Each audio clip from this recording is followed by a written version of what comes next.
समय कभी किसी के लिए नहीं रुकता। समय अपनी रफ्तार से चलता जाता है और समय के साथ साथ इंसान का समय पीछे छूटता जाता है, मौत नजदीक आती जाती है। समय की कदर करो, बड़ी तेज रफ्तार है समय की।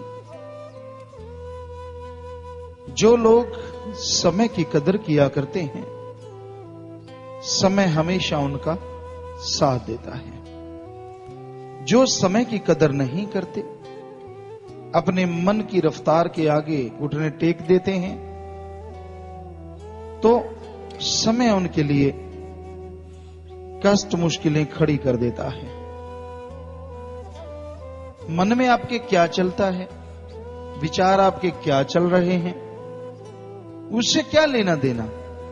कितने भी विचार चलते हों, थोड़ा सा भी अगर रात को सुमरण कर लिया तो उन विचारों का फल आपको नहीं मिलेगा, क्योंकि विचारों पे अमल करने से इंसान गुनाहगार बन जाता है। विचार शून्य तो दिमाग होता ही नहीं। विचार शून्य या तो सुन समाधि में जाके हो सकता है, तब मालिक के दर्शन होते हैं, मालिक का ही ध्यान रहता है। या फिर कोई पागल हो जाता है तो बात अलग है, उसके अंदर भी विचार लेकिन अपनी अलग तरह के। तो विचार शून्य ये दिमाग नहीं होता। विचार कैसे हैं आपके, क्या सोचते हैं आप, उससे क्या लेना देना है। उन विचारों पे अमल ना करो बस, और कोशिश करो कि विचार रुक जाए। उसके लिए सुमरन और सेवा करो तो विचार रुक सकते हैं, तो विचारों को कंट्रोल किया जा सकता है। पर विचारों के आगे घुटने टेक देना, नतमस्तक हो जाना, ये तो मन की जीत है। मगर आपको अल्लाह मालिक सतगुरु वाहिगुरु राम से प्यार है, तो मन के आगे घुटने ना टेको, मन से लड़ो। मन जो भी गलत विचार देता है, डट के सामना करो, सुमरन करो, भक्ति करो, इबादत करो, सेवा करो, अच्छे नेक कर्म करो, तो मन भी हावी नहीं होगा और मालिक की कृपा दृष्टि के काबिल भी आप बनते जाएंगे। इसलिए मन का सामना करो, मन से लड़ो, समय के साथ साथ सुमरन किया करो। इधर उधर की बातों की तरफ ध्यान ना देके सुमरन करो। सुमरन से ही भला होगा, सुमरन से ही बेड़ा पार होगा।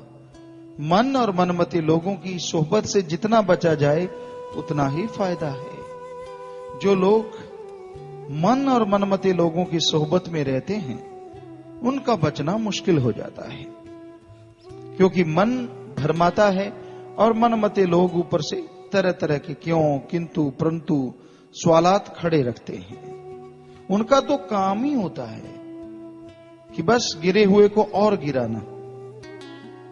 असली मां का लाल धन्यवाद करने के वो योग्य होता है जो गिरे हुए को उठा देता है। गिरे हुए को क्या गिराओगे? जो विचारों से या अपने कर्मों से गिर जाता है, उसको इंसान और गिराता है, तो ये महापाप है। बल्कि अगर आप अपने और परिवार में खुशियां हासिल करना चाहते हैं, तो अपनी उंगली दो, अपना हाथ दो, जिसको थाम के वो खड़ा हो जाए। गिरे हुए को ज्ञान दो, भटके हुए को ज्ञान दो, ताकि उसकी भटकन खत्म हो जाए और वो मालिक की भक्ति इबादत में फिर से लग जाए। लेकिन ये घोर कलयुग है। ऐसा करने वाले भी हैं, पर बहुत कम लोग। सबको अपने तक सीमित है, अपने तक मतलब है, किसी से कोई मतलब नहीं है। कौन क्या कर रहा है, किधर जा रहा है, कुछ लेना देना नहीं है। हर कोई अपने गर्ज, अपने स्वार्थ में लगा हुआ है, तिगड़मबाजी लड़ाता रहता है।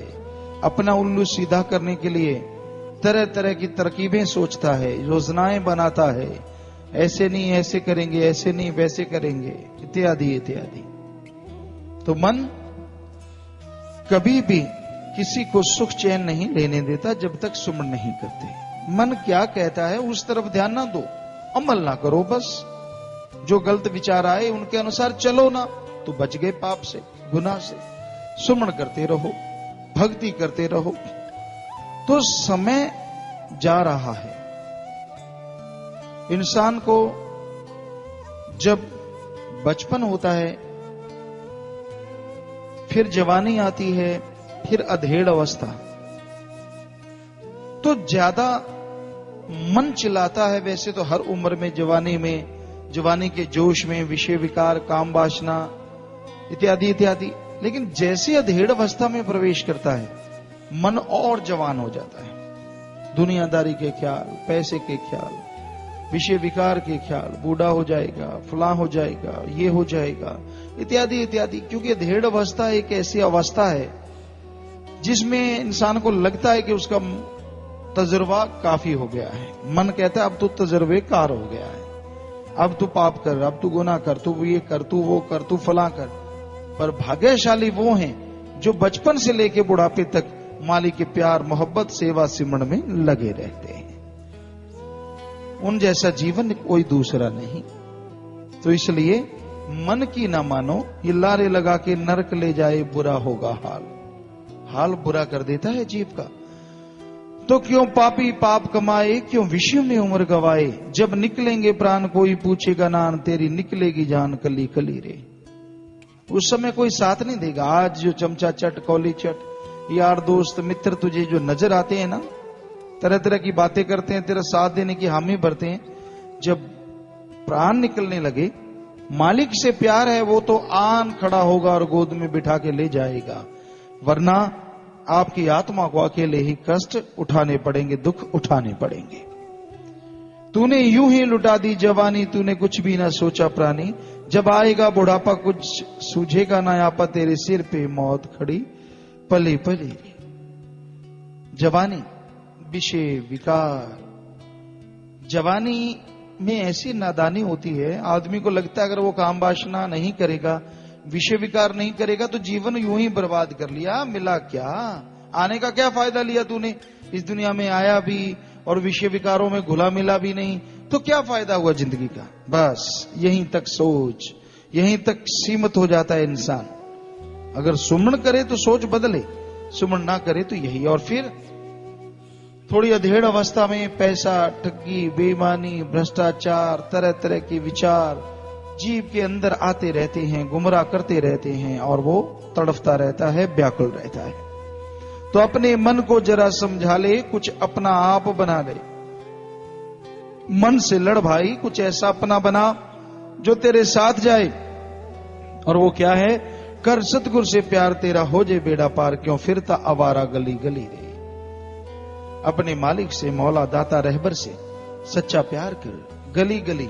कभी काम वासना की गली चढ़ गया तो कभी क्रोध की गली, कभी मन की गली तो कभी माया की, कभी क्रोध, लोभ, मोह, अहंकार, गली गली घूम रहा है, भटक रहा है। एक चीज छोड़ता है दूसरी तैयार, एक छोड़ता है दूसरी तैयार। एक ने गुनाह किया दूसरा करने को तैयार, यार इसने किया, फलां किया, मैं भी ऐसे करूं, मैं भी वैसे करूं। भाग्यशाली तो वही होते हैं जो गुनाहगार को देख के तौबा करते हैं, इसने तो कर लिया भाई, अपने तो नजदीक नहीं जाएंगे।